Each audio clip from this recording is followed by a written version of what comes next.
দর্শক দেখেন, এখন চট্টগ্রাম বন্দরের যে কয়েকটা টার্মিনাল বিদেশিদের কাছে যে ইজারা দেওয়ার সিদ্ধান্ত নিয়েছে সরকার, তার প্রতিবাদে স্থানীয়ভাবে এখন আন্দোলন শুরু হয়েছে। কালকেই প্রথম একটা বড় আকারের মিছিল হয়েছে। সেই মিছিল পুলিশ আটকায় দিছে, কিন্তু এটা চলতে থাকবে এবং আগামী 1 নভেম্বর অনশনের ডাক দিয়েছে কর্মচারীরা।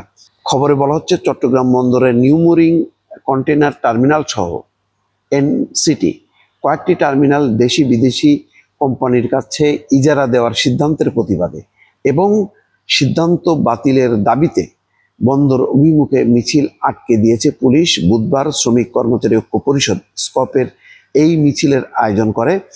এর আগে নগরীর আগ্রাবাদ বাদামতলী মোড়ে আয়োজিত সমাবেশ থেকে আগামী 1 নভেম্বর অনশনের ডাক দেওয়া হয়েছে। চট্টগ্রাম প্রেস ক্লাবের সামনে এই অনশন কর্মসূচি পালন হবে বলে সমাবেশ থেকে জানানো হয়। এই শুরু হয়ে গেল কিন্তু অশান্তি।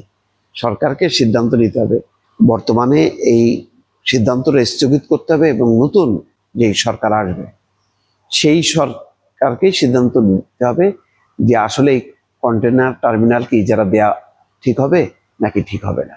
দর্শক।